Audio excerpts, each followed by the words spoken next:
Okay, so we're here with Kieran Flanagan, Marketing Director, EMEA of Hubspot. So you spoke about inbound marketing today. What are, if you could, from the questions that you had, is there three top tips that you could give some of the delegates for today? Okay, yeah. So probably the first one is starting with your personas. So I think that's one of the core misunderstandings of inbound marketing. That it's just this thing where you put out lots of content and hope that people come visit your site. I think more and more personas are going to be at the heart of good inbound marketing strategies and marketing strategies in general. Because we're going to be overwhelmed by the amount of content and different options we have for users. So you really need to understand who you're producing that content for. I think second is if you're going to do inbound, do inbound. I think having a team resource with the right skill sets is going to be key. Don't do it half-heartedly because you will probably not get the results you actually wanted, and then you'll kind of just go, well, this has failed for us, so we're not going to try it again. I think if you're going to do inbound marketing properly, you need to have headcount, you need to have proper skill sets, you need to actually be embedded within the company culture. I think the third one would be try to figure out what are your business metrics behind your inbound strategy.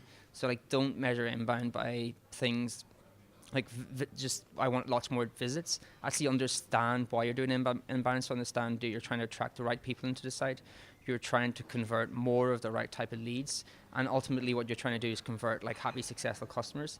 And your job as a marketer is to figure out what metrics says that in a way that business owners and CEOs and VPs of sales and all these people who have their budget actually understand it, so you can actually make a core case for inbound based around real quality business metrics, not just kind of the tactical metrics which we use is how many visits have we got from SEO, how many links are we getting, how many mentions we get in social, which are good indicators of success, but they're not the business metrics that you should be kind of leading your inbound pitch with. In regards to On the Edge London, how have you found today with the attendees? It's quite a mixed crowd with having client and agency side. So I judge every time I speak, I kind of judge by the questions. I think that's the most interesting part for me is what kind of questions you get. If you get good questions, so I found I got really good questions afterwards, got really good questions on Twitter. So people definitely at this event are at the stage where they're kind of really interested in this stuff. Some of them have already started progressing with it, and I think I've definitely found it beneficial being here because we've only opened up our European headquarters January the 7th, so I'm really interested in how the market perceives inbound marketing and what the kind of things they're doing. So I find it a really useful event for the questions I've got, but also in terms of getting context around what people are actually doing in the market at the moment and where they are with their own marketing strategy.